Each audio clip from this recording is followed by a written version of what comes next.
John Wesley o Juan Wesley y su hermano Carlos, en 1729, miembros de la Iglesia Metodista, ellos, hermanos, comenzaron a reunirse para unos ejercicios religiosos con un grupo de estudiantes de la Universidad de Oxford. Estos grupos los llamaron clubes sagrados.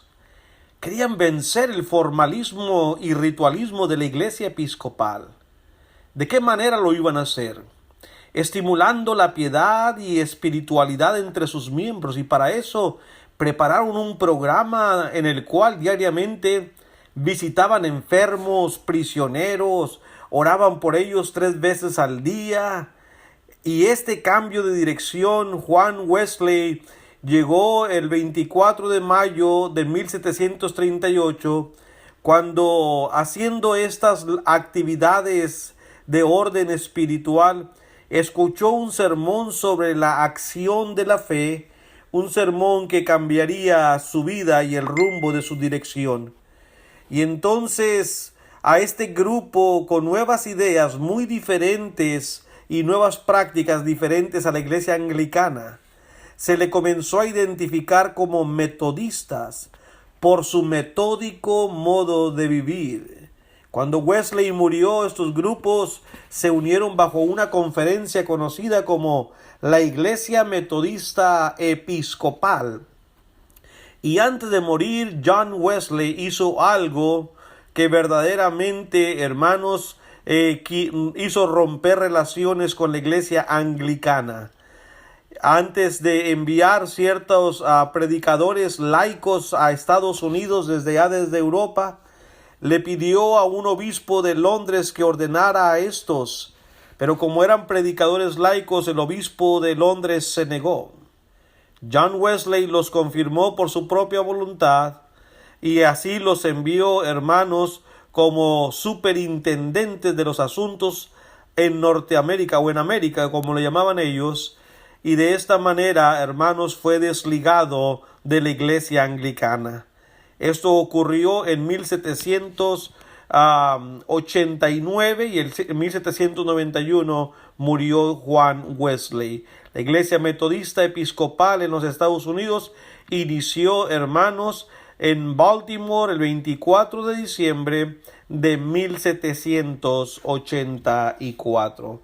No sé si ustedes conocen algunas de las doctrinas de la iglesia metodista, pero entre ellos, ¿verdad?, piensan que son una iglesia de Cristo que predica la pura palabra y los sacramentos, dicen ellos, son administrados debidamente.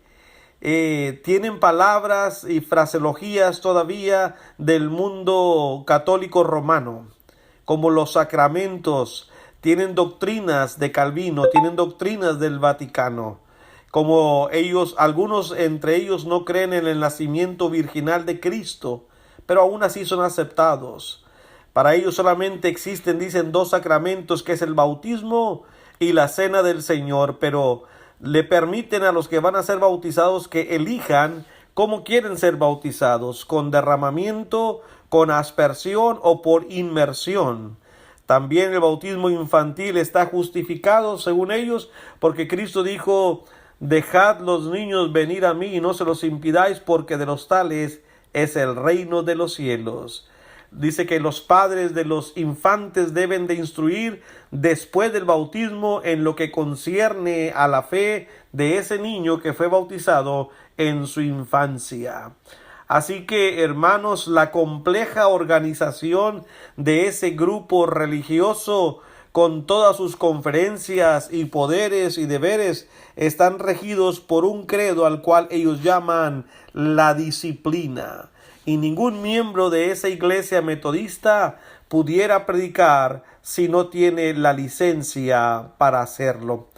Juan Wesley estaba harto, hermanos, de muchas cosas, pero permitió que se repitieran también dentro de su grupo algunas de estas, como las que estoy enumerando. Finalmente, hermanos, hay un periódico acá en Estados Unidos llamado Time Magazine.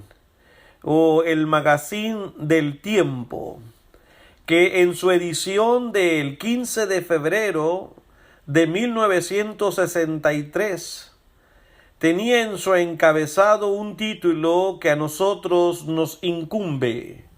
El título era "Los campbelistas están llegando".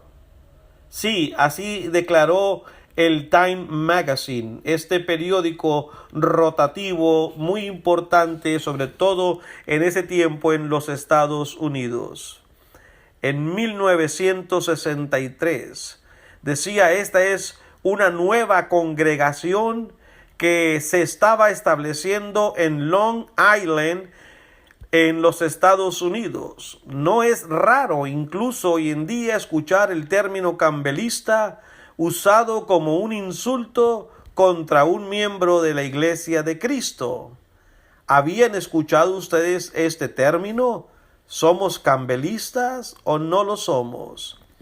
Para el tiempo después de 1800 había una gran inquietud en cuestiones religiosas, tanto en Inglaterra, Europa y sobre todo ahora en América, con los nuevos inmigrantes que llegaban a este nuevo continente. A finales del 1700 y a principios de 1800 había ese anhelo por la libertad religiosa que acompañaba al impulso de la libertad política en un Estados Unidos muy joven. Los abusos, los excesos del protestantismo estaban creando una reacción similar a la que se dio contra el catolicismo a inicios del año 1400 en lo que se llamaba la Reforma Protestante. Se desarrollaron, hermanos, grupos dispersos en este país y desconocidos, donde los hombres comenzaban a explorar con hambre, con entusiasmo más acerca de la Biblia, la fe, simplemente sin afiliación denominacional, decían ellos. Por ejemplo, existe una historia de un joven en los Estados Unidos, en el estado de Connecticut, al noreste de los Estados Unidos. Este hombre se llamaba Elias Smith. Él escribió algo que quedó registrado y decía: cuando tenía 24 años, creí que habría un pueblo con un nombre diferente de todas las denominaciones de entonces en este país.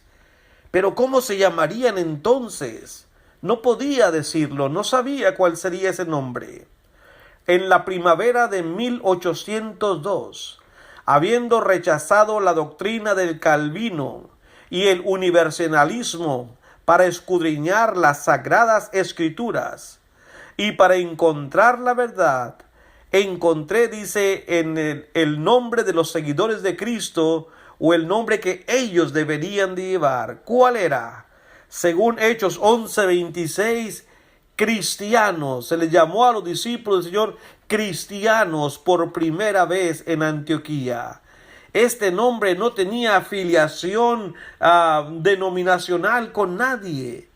Identificaba plenamente al verdadero discípulo del Señor. Y dijo Elías Smith: mi mente estaba fija en este pasaje como el nombre correcto, con exclusión de todos los nombres populares del mundo.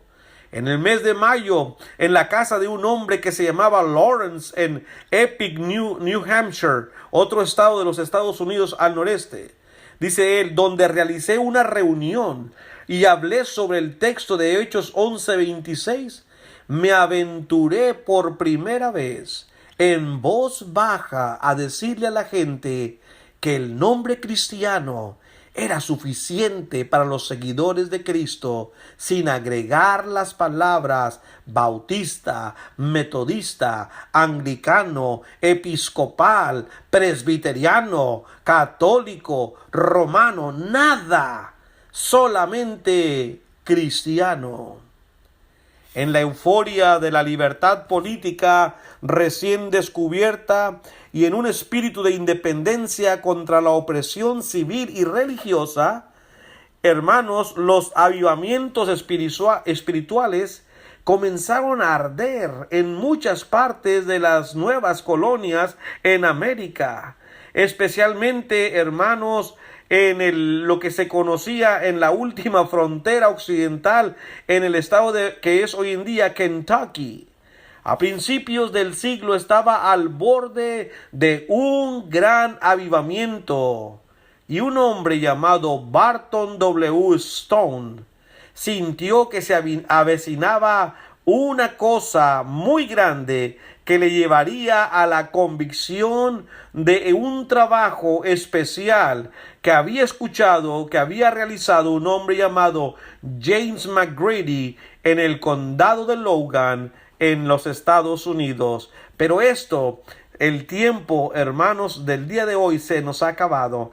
El día de mañana comenzaremos a hablar de quién fue este señor Barton W. Stone, quién fue Alejandro Campbell. Son nombres, hermanos, con los cuales podemos familiarizarnos, y hablaremos de lo que comenzaron a hacer, de lo que creían y de lo que querían lograr a través de su vida. Por hoy, gracias por su atención. Que Dios les bendiga.